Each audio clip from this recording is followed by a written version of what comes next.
ሰላም ጤና ይስጥልን ተመልካቾቻችን ከፋና ሚዲያ ኮርፖሬሽን ግንባታ ላይ ትኩረቱን የሚያደርገው ሳምንታዊው የውሃ ልክ መሰናዷችን ተጀምሯል። በዛሬው የውሃ ልክ መሰናዷችንም የተለያዩ ጉዳዮችን እናነሳለን። በዋነኛነትም ለግንባታ የሚውሉ እንደ ቆርቆሮ፣ ብረትና ፌሮ መሰል ግብአቶች እንዴት ይመረታሉ ስንል በአዳማ ከተማ በኤኤምጂ ሆልዲንግስ ተገኝተናል። ኤኤምጂ ሆልዲንግስ እንደሚታወቀው የቀድሞ ስሙ አዳማ ቆርቆሮ ነው። አዳማ ቆርቆሮ በ2003 ዓመተ ምህረት በ26 ሰራተኞች በአራት ዘመናዊ ማሽኖች እንደተመሰረተ እናስታውሳለን። በአሁኑ ጊዜ ሁለት ትልልቅ የኢንዱስትሪ ፓርኮችን በአዳማ ከተማና በገላን ያሉ ሲሆን በብረታ ብረት ዘርፍ በኢነርጂ ነዳጅ፣ ዘይትና ቅባቶችን ያቀርባል። በኮንስትራክሽን ዘርፍ ደግሞ የኮንስትራክሽን ማቴሪያሎችና ኬሚካሎችን ያቀርባል። በኢምፖርትና ኤክስፖርት ዘርፍ በአግሮ ፕሮሰሲንግ ዘርፍና በሪል ስቴት ዘርፍ ላይ ተሰማርቶ በአሁኑ ጊዜ ከ6000 በላይ ቋሚና ጊዜያዊ ሰራተኞች ያሉ ሲሆን እኛም እንግዲህ በዛሬው የውሃ ልክ መሰናዷችን ለግንባታ የሚውሉ ግብአቶች እንዴት ይመረታሉ፣ እንዴት ነው ደግሞ ጥራቱን መጠበቅ የሚቻለው የሚለው ጉዳይ ላይ እናተኩራለን። ስመኝ ስዩም ፕሮግራሙን እመራለሁኝ። ተመልካቾቻችን እስከ ፕሮግራማችን ፍጻሜ ድረስ አብራችሁ እንድትቆዩ እንጋብዛለን።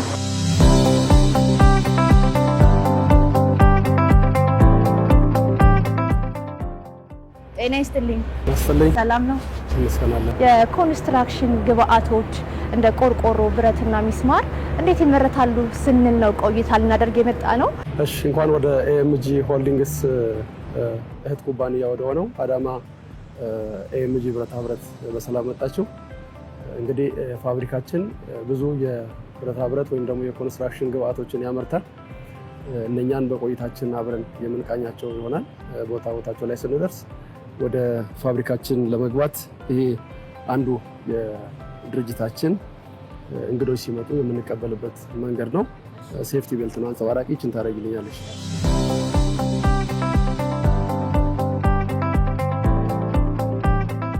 እሺ። እንዳስፈላጊነቱ ደግሞ ወደ ፋብሪካው ስንገባ ኦቨርሄድ የሚንቀሳቀሱ ክሬኖች ስላሉ ለዛ ደግሞ ሴፍቲ የሚሆን ሄልሜቶችን እናደርጋለን። ወደዛው እንሂድ። ይሄ አሁን የምንገባበት እንግዲህ ጋልቫናይዜሽን ወይም ደግሞ በቴክኒክ ቋንቋ ሲጂኤል ነው የምንለው። ኮንቲኒየስ ጋልቫናይዚንግ ላይን ማለት ነው። ኮንቲኒየስ ላይኑ የሚቆም አይደለም፣ ሳይቋረጥ መስመር ላይ ጋልቫናይዝ የምናደርግበት ወይም ደግሞ ዚንክ የምንቀባበት ፋብሪካ ነው ማለት ነው። ጋልቫናይዝድ ማለት ራሱ ምን ማለት ነው? ጋልቫናይዝድ ማለት ቆርቆሮ መጀመሪያ ከውጭ ሲመጣ በምናውቀው ዝገት የያዘ ቆርቆሮ ነው። ያንን ቆርቆሮ እዚህ የማጠብ ስራ ይሰራል። እንትኖች አሉ፣ ኢንግሪዲየንቶች አሉ የሚታጠቡበት። ዲግሪዛንት የሚባል አለ፣ ፍላክስ የሚባል አለ፣ ፓውደሮች ናቸው። በዛ ይታጠብና ንጹህ ከሆነ በኋላ ከደረቀ በኋላ ዚንክ ይነከራል ማለት ነው። ዚንክ ይነከርና ያኔ ጋልቫናይዝ አደረግነው እንላለን ማለት ነው። ዝገቱን ለመከላከል ዋና የቆርቆሮ ልቡ ማለት እንችላለን ማለት ነው። እችን ወደ ውስጥ ልንገባ ስለሆነ እችን ሄልሜት ታደርጊልኛለሽ? ኦቨርሄድ ክሬኖች ስላሉ እንቅስቃሴ አለ። ምን ያህል ነው አስፈላጊነቱ ለኮንስትራክሽን ዘርፍ ቆርቆሮ ራሱ?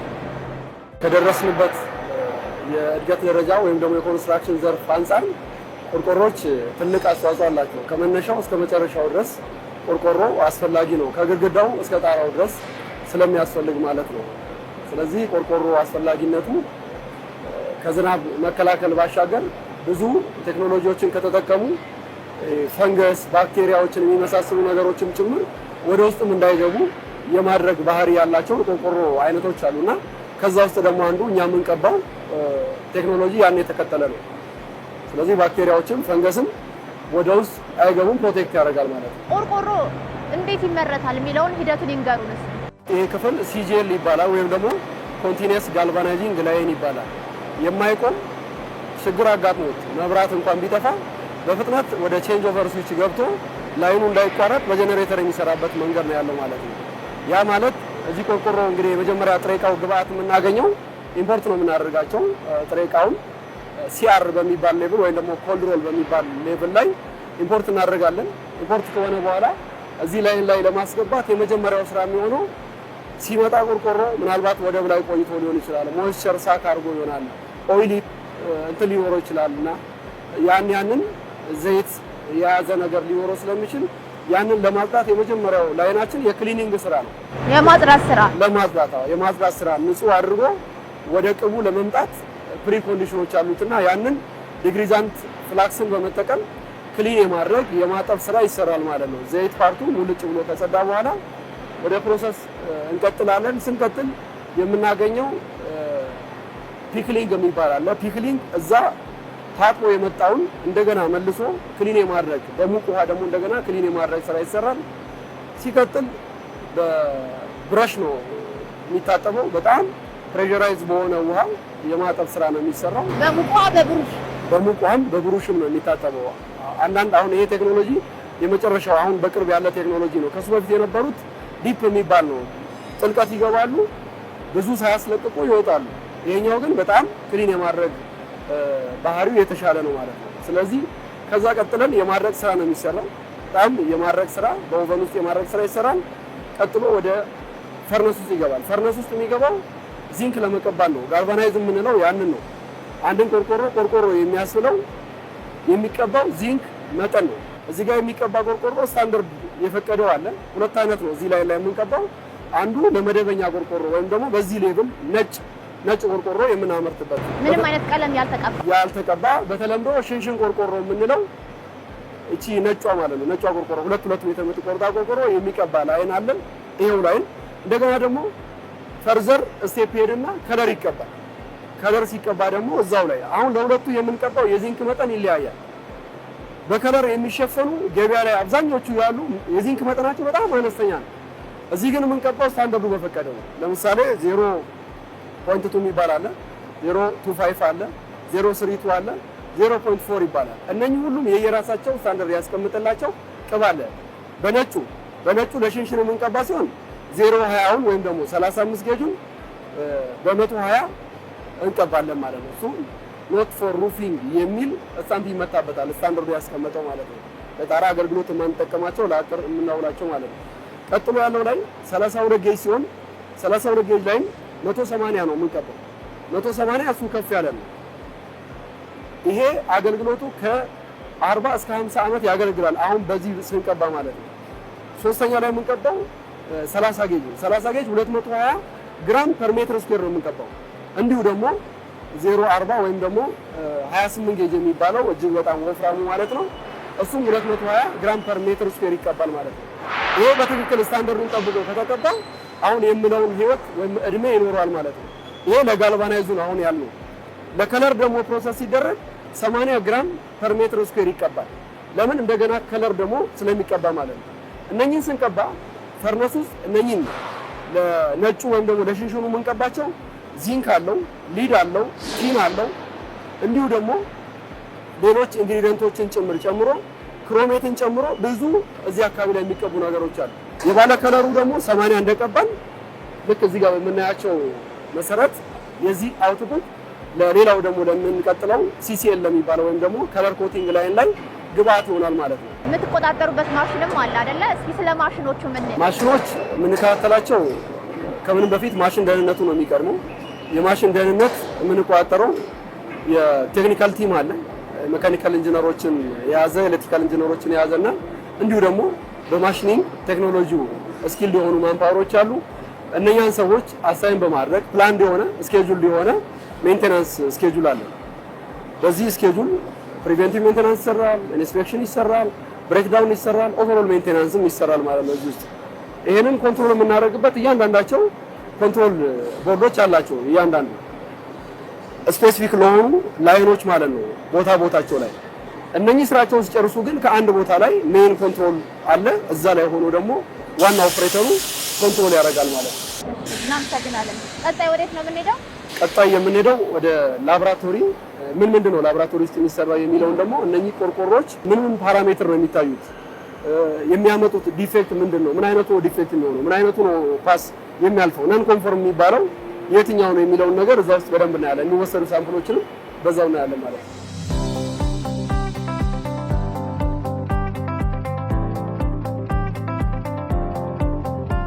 ይሄንን ላይን አሁን ያየነውን ላይን ሲጂኤልን ወይም ደግሞ ኮንቲኒየስ ጋልቫናይዚንግ ላይንን ላብራቶሪ የምናይበት ወይም ደግሞ ኳሊቲውን የምናስጠብቅበት ክፍል ነው። ቴስቶች የሚወሰዱበት ላብ ክፍላችን ነው ማለት ነው። እሱን ይሄን በተመለከተ ወንድማችን እዚህ ጋር የስራ ባልደረባ ማለት ነው አቶ ግዛቸው ይባላል የዚህ የኳሊቲ እንዲሁም ደግሞ ሲስተም እና ሴፍቲ ማናጀር ናቸው ማለት ነው። ከዚህ የሚቀጥሉትን ላብራቶሪን በተመለከተ ገለጻዎችን በሱ በኩል ይደርሳቸዋል ማለት ነው። እዚህ ክፍል በዋናነት የምንቆጣጠረው የቆርቆሮን የዚንክ መጠን ቤዚካሊ በቴስት ደረጃ የሚሰራው እሱ ነው። ቪዥዋሊ ኮንትሮል የምናደርጋቸው ደግሞ ፕሮሰሱን እየርናሉ ፕሮሰስ ላይ ያሉ ፓራሜትሮች ደግሞ እሱን ለመስራት የሚያስፈልጉ የትሪትመንት ስራዎችን ኮንትሮል የምናደርግበት ቸክ የምናደርግበት የላቦራቶሪ ክፍል ነው፣ ጋልቫናይዜሽን ፕሮሰስ ላይ ብቻ። ስለዚህ እንግዲህ ዚንክ ቆርቆሮ ሰው ያለ ምግብ እንደማይኖር፣ ዚንክ ቆርቆሮ ደግሞ ያለ ዚንክ እድሜ የሌለው ጀስት ሰው 7 ቀን ወይም እስከዛ ድረስ መቆየት እንደሚችል፣ ዚንክ የሌለው ቆርቆሮ ደግሞ በ5 ቀን በ6 ቀን ዳሜጅ የሚሆንበት ሲስተም ነው።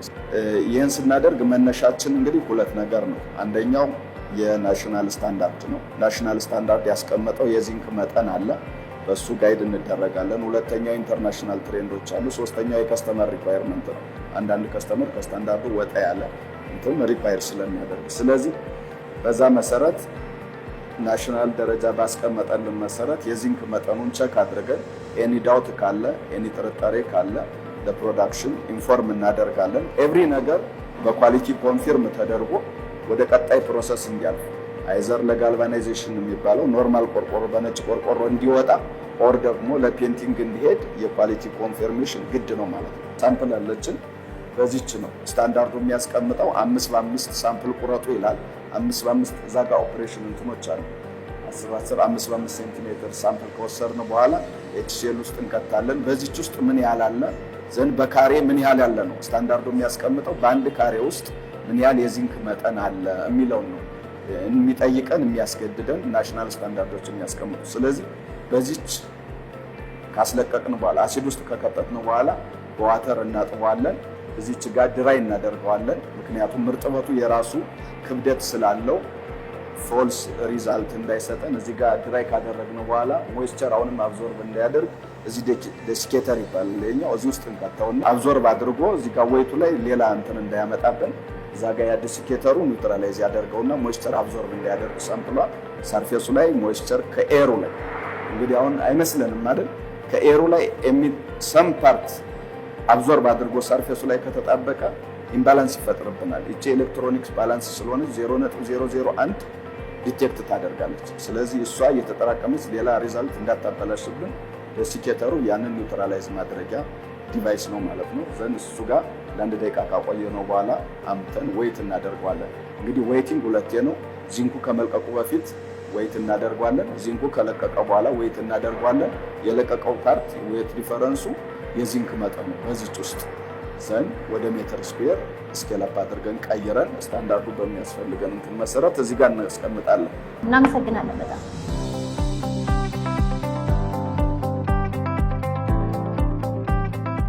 አሁን የምንገኝበት ክፍል ምን የሚሰራበት ክፍል ነው?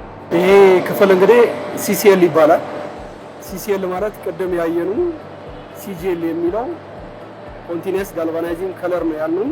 ያንን መጨረሻ ላይ ጋልቫናይዝ የተደረገውን ኮይል ወደዚህኛው ክፍል አመጣን ሲሲኤል ወደሚለው ላይን ወይም ደግሞ ከለር ኮቲንግ ላይን ወደሚለው እናመጣለን። እዚህኛው ክፍል በዋናነት የሚሰራው ቀለም የመቀባት ስራ ነው የሚሰራው ማለት ነው። እዚህ ፕሮሰስ ላይ በጣም እንግዲህ በቴክኖሎጂ የተሻለ በአንደኛው ክፍለ ዘመን ይመጥላል የተባሉ ቴክኖሎጂዎችን ለመጠቀም የተሞከረበት ላይን ነው። ኮምፒውተራይዝ ነው። ሞር ስኪልድ ማንፓወርም እዚህ ጋር የሚፈልግባቸው ሁኔታዎች አሉ። ከኬሚስትሪ ጋር አብዛኛውን የተያያዥነት ያላቸው ስለሆኑ ቀለሞችን የመቀመም ስራዎች አሉ።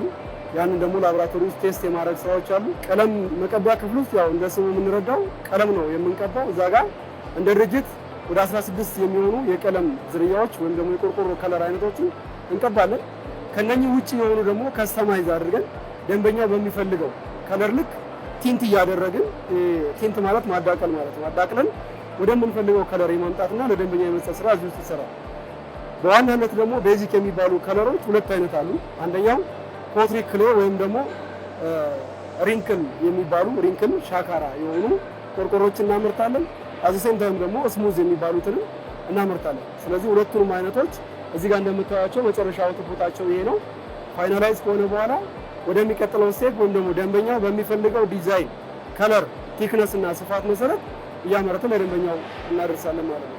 ብዙ ጊዜ ደንበኞች የሚፈልጉት ሻካራውን ቆርቆሮ ነው ወይስ ደግሞ ለስላሳ የሆነውን ቆርቆሮ ነው? በከስተመሩ የሚወሰነው ነው። ነገር ግን አሁን ባለን ገበያ ጥናት ሻካራውን አብዛኛውን ጊዜ ዘመናዊ ጎጆ ቤቶች የሚጠቀምባቸው ናቸው። ከዛ ውጪ ያሉት ደግሞ ለስላሳውን የሚጠቀሙት ትልልቅ መጋዘኖች፣ ሼዶች፣ እንደዚህ አብያተ ክርስቲያናት፣ ኤንጂኦዎች እንደዚህ አካባቢ ላይ ትልቅ መጋዘኖችና ሼዶችን ሲሰሩ ለስላሳውን የመጠቀም እድል አለ ማለት ነው። ስለዚህ ሁለቱም ባላንስ ያደረገ የገበያ ፍላጎት ነው። ቀጣይ ወዴት ነው የምንሄደው? ቀጣይ የምንሄደው ይህንን የዚህን ደግሞ አውትፑት ይዘን ለደንበኛው ቀጥታ ወደሚመረትበት ወደ ዲዛይን ክፍል ነው የምንወስደው ማለት ነው።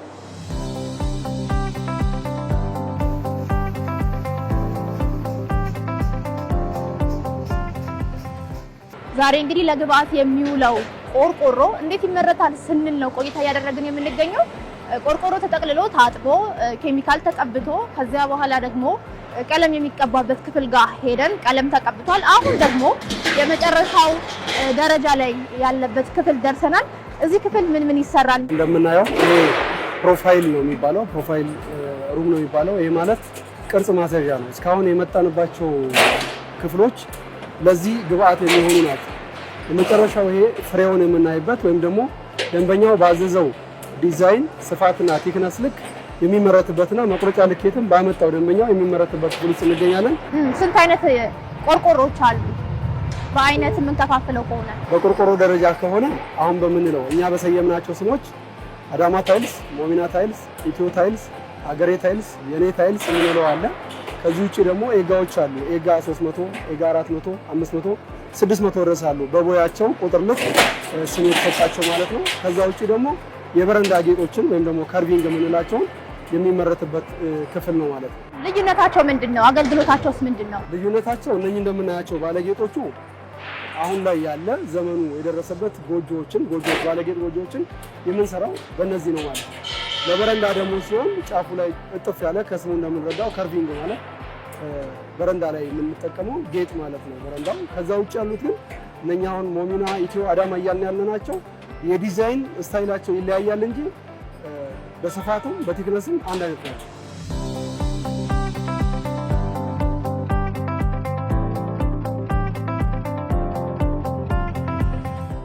ቀለም ተቀብቶ መጨረሻ ላይ ዲዛይን ንድፍ የሚወጣበት ክፍል ላይ ነው ያለነውና አንቺን ደግሞ በመሀል ስራ ላይ ሆነሽ አየሁሽ። ምን ስራዎችን ትሰሪያለሽ የሚለውን ትነግሪናለሽ። የምሰራበት የፕሮፋይል ወይም ፕሮዳክሽን ምርት ክፍል ላይ ነው የምሰራው። በዚህም የስራ ድርሻ ደግሞ የሽፍት ሊደር ነኝ። ብዙ ጊዜ ፋብሪካ ውስጥ መስራትን ወንዶች ብቻ ይሰራሉ ተብሎ ይታሰባልና ሴትነትና ፋብሪካ ውስጥ መስራት እንዴት ነው? እኛ ጋር እንደዛ አይነት ነገሮች የሉም። አጠቃላይ የሴቶች ተሳትፎ ትልቅ ነው። በዚህ ድርጅት ላይ ሴቶችም ከወንዶች እኩል የመስራት አቅም አላቸው፣ ተሳትፎም አላቸው። እዚያንን ደግሞ እኛ ማሳያ ነን ማለት ነው። በዚህ ድርጅት ውስጥ በመስራትሽ ምን አይነት ተሞክሮዎችን ወስደሻል? ምን ተጠቀምሽበት? በዚህ ድርጅት በመስራት ድርጅቱ ትልቅ ነው፣ ሰፊ ነው፣ እየሰፋም ያለ ድርጅት ነው። የተለያዩ ቴክኖሎጂዎችን እያመጣ እየሰራን ነው። ከዛም አልፎ ደግሞ የተለያዩ ፋብሪካዎች ሲከፈቱ ወደዛም ሽፍት እያደረገን ያለውን ነገር እየዞርን ቴክኖሎጂዎችን የማየት እድል አለን። መልካም፣ አመሰግናለሁ። መልካም ስራ። እሺ፣ አመሰግናለሁ።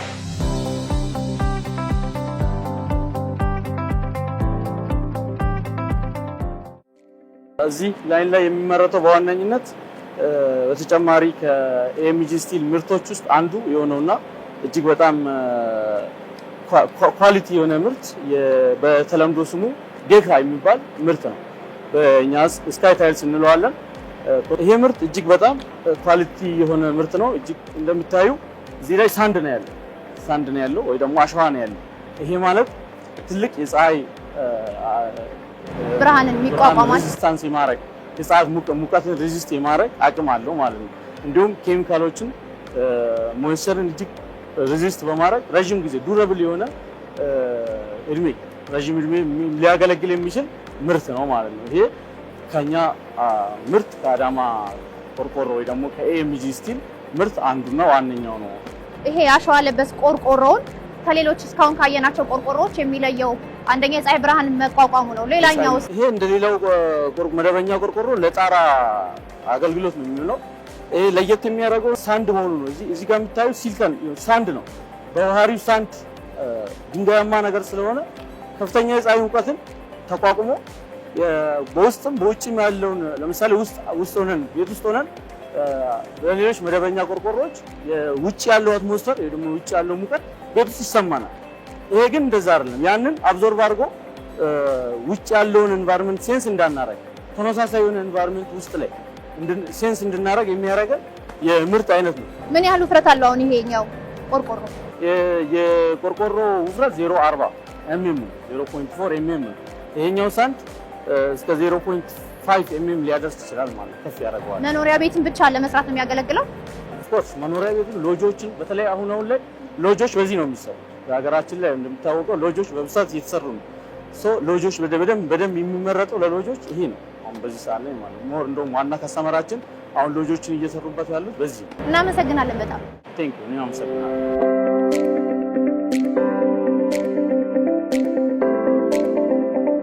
አሁንስ የምንገኘው የት ነው? ኤኤምጂ ሆልዲንግ እህት ኩባንያ የሆነው አፍሪስካ ፒኤልሲ የሚባለው ነው። ይሄ ፋብሪካ የሚያመርተው በዋናነት ፌሮ እና ስታፋ ወይም ደግሞ ዋይር ሮድ የምንለው ለሚስማር ስራ የሚያገለግሉ ምርቶችን ነው የሚያመርተው ማለት ነው። ፌሮውን ከ8 ቁጥር እስከ 32 ቁጥር ዲያሜትር ድረስ ያሉትን በ75 ግሬድ በጣም ቤስት በሚባለው ኳሊቲ ግሬድ የሆነ ፌሮ ያመርታል ማለት ነው። ዋይር ሮድን ደግሞ በ5.5 እና በ6 ሚሊሜትር ውፍረት ያላቸው ለሚስማር ጥሬ ዕቃነት የሚያገለግሉ ምርቶችን እዚህ ፋብሪካ ውስጥ ይመርታል ማለት ነው። ይሄ የምታዩ ቢሌት ጥሬ ዕቃ ነው ማለት ነው። ለሁለቱም ለፌሮም ለስታፋውም ወይም ደግሞ ለዋይር ሮዱ ግብአት የሚሆን ነው ማለት ነው። የፌሮ ምርት እንደው በግንባታው ያለው አስፈላጊነት ምን ይመስላል? እንግዲህ ፌሮ ለግንባታው ያለው አስፈላጊነት የሰው ልጅ ያለ አጥንት ብሎ መውሰድ ነው። የሰው ልጅ ያለ አጥንት ሊቆም አይችልም አይደል? ስለዚህ ያንን መውሰድ ነው በቀላሉ ለመግለጽ ያክል ማለት ነው። ያለ ፌሮ ኮንስትራክሽን አይኖርም።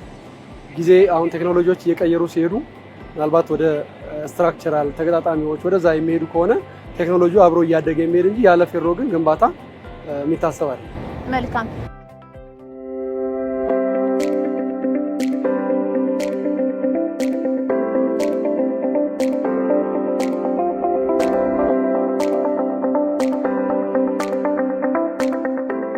ላይነ ደጀኔ የኤኤምጂ አዳማ ብረታ ብረት ፋብሪካ ስራ አስኪያጅ ለነበረን ጊዜ ለሰጡን ሀሳብ እጅግ በጣም እናመሰግናለን። እናመሰግናለሁ። መልካም ጊዜ። ተመልካቾቻችን ዛሬ እንግዲህ ለግንባታ ግብአት የሚውሉ እንደ ቆርቆሮ፣ ብረት የመሰሉ ግብአቶች እንዴት ይመረታሉ ስንል በአዳማ ከተማ በኤኤምጂ ሆልዲንግስ ተገኝተናል። ቀጣይ ደግሞ ወደ ገላን ሄደን እዛ ያሉ ጥሬ ዕቃዎች ምን ይመስላሉ የሚለውን ቆይታ የምናደርግ ነው የሚሆነው። አሁንም አብራችን ቆዩ።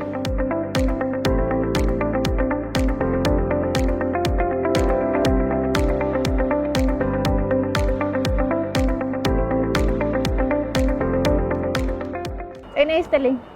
ሰላም ነው? እንኳን ደህና መጣችሁ። እንኳን ደህና ቆያችሁ። ሰላም ነው አለን። ቀደም ሲል አዳማ ላይ ተገኝተን በኤኤምጂ የብረታ ብረት ፋብሪካ ምን ይመረታል ስንል ቆይታ አድርገናል። አሁን ደግሞ ገላን መተናልና ከአዳማው ምን የተለየ ነገር አለ፣ ምንድነው እዚህ የሚመረተው የሚለውን ስሙን አስተዋውቀው ይነግሩናል። ዮሐንስ ገበያው እባላለሁ። እኔ እዚህ ኤኤምጂ ሆልዲንግስ ውስጥ በአንድ ኃላፊነት ላይ እየሰራው ያለው የሰራተኛ ነኝ። እዚህ የሚመረቱ ነገሮች ግማሹ ከአዳማው የቀጠሉ የምርት አይነቶች ናቸው።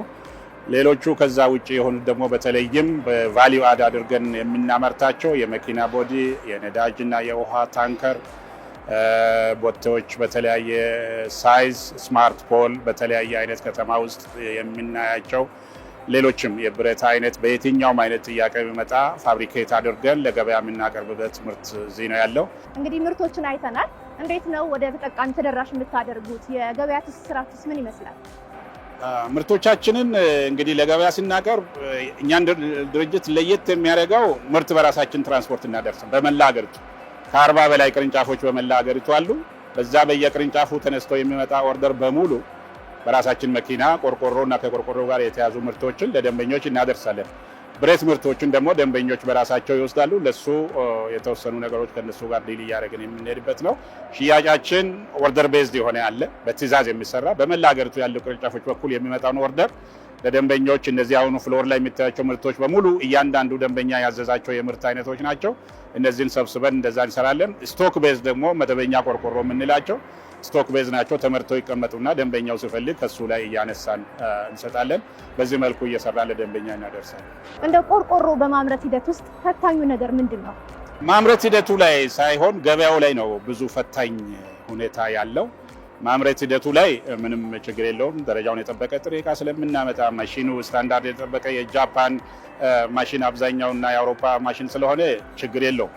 ገበያው ላይ ግን ችግር አለ። ምንድነው? ሁለት አይነት ማጭበርበሮች ይካሄዳሉ ገበያው ላይ። አንደኛው በጉምሩክ በኩል ኤችኤስ ኮድ የሚባል አለ። ዕቃ ሲገባ ዕቃ ወደ 4-5 አይነት ከውጭ ይገባል። ኮዶቹ ይለያያሉ። ለምንድነው? ለታክስ ፐርፐዝ ነው። ለ30% የሚገባ አለ፣ በ25 የሚገባ አለ፣ በ15 የሚገባ አለ፣ በ5 የሚገባ አለ፣ በ0 የሚገባ ጥሬ ዕቃ አለ። ምንድነው የሚያደርጉት? እዚህ ጋር ኮንትሮባንድ የሚሰራው ኤችኤስ ኮድ ከቨሩ ላይ የ0 ኤችኤስ ኮድ ይለጠፍና ወይራዝ የሚገባው ዕቃ ግን 30% ታክስ የሚከፈልበት። ይሄ በሐቅ ለሚሰሩ ድርጅቶች ውድድሩን በጣም ፈታኝ ያደረገው ነገር ይሄ አንዱ ኤችኤስ ኮድ ማጭበርበር አለ። እሱ ነው አስቸጋሪ ነው። እንደው እንደ ቆርቆሮና ፌሮ ብረት መሰል ግብአቶችን በሀገር ውስጥ መመረታቸው በራስ አቅም መመረታቸው ለኮንስትራክሽኑ ዘርፍ ከዚያ በተጨማሪ ደግሞ ለሀገራችንስ ምን አበርክቷለው? ተኪ ምርት አሁን ሀገር ውስጥ ከሚያመርቱ ድርጅቶች በቀዳሚ አካባቢ ያለን ድርጅት ነን እኛ። ቀደም ብሎ ከውጭ የሚገቡት አሁን ለምሳሌ ቆርቆሮ ቀደም ሲል ጋልቫናይዝድ የሆነው ብቻ ነበር የሚመጣው። ጋልቫናይዜሽን ላይ እዚህ ዘርግተናል። ባክዋርድ ከለር ኮቲንግ እዚህ ዘርግተናል። ሲአርኤም አሁን ዋናው ብረቱን የምንሰነጥቀበትን አሁን እዚህ አለ። 3 ኢትፕ ባክዋርድ ሄደን የተኪ ምርት እዚህ በማድረጋችን ከውጭ የሚገባው ዚንኮት የተደረገ ከለርኮት የተደረገ በሙሉ አስቀርተን እዚሁ እያመረትን ነው ያለ ነው። ይሄ ለሀገሪቱ የፎሬን ከረንሲ ወጪ ለሌላ ለሚያስፈልግ መንግስት ለሚፈልገው ነገር እንዲውል አድርጓል። ሁለተኛ ደንበኞች ሀገር ውስጥ የተመረተ ዋስትና ያለው በፈልጉ ቅሬታ ለማቅረብ የሚመቻቸው ምርት እዚሁ አምርተን እናቀርባለን እና ተኪ ምርት በማምረት ደንበኞቻችንን ለማስደሰት በሀገር ደረጃ ትልቅ ውጤታማ የሆነ ስራ እየሰራን ነው ያለ። መልካም።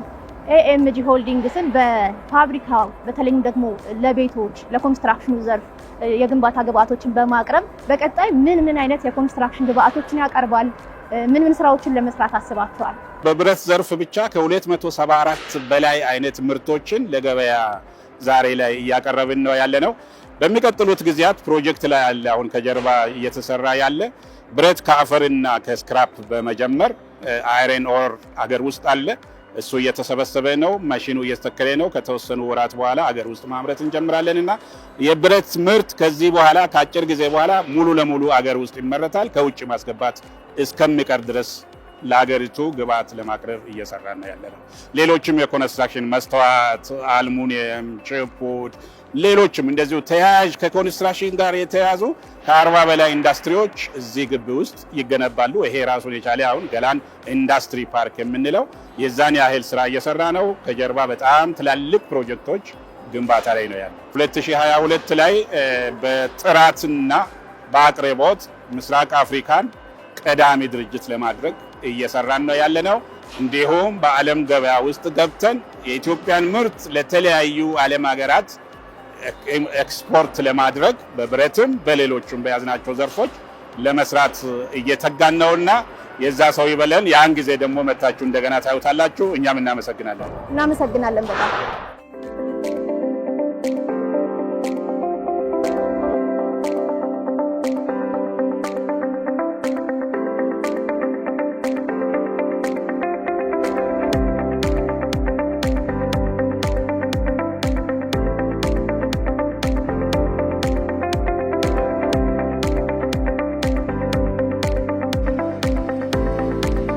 ተመልካቾቻችን ለግንባታ የሚውሉ እንደ ቆርቆሮ፣ ፌሮና ብረት የመሰሉ ግብአቶች እንዴት ይመረታሉ? ጥራታቸውስ እንዴት ነው የሚጠበቅ ስንል በአዳማና በገላን ከተማ ያደረግነው ቆይታ ይህን ይመስላል። ሳምንት በሌሎች የውሃ ልክ መሰናዶች ወደ እናንተ እንመጣለን። እስከ ሳምንት ቸርን ሰንብቱ።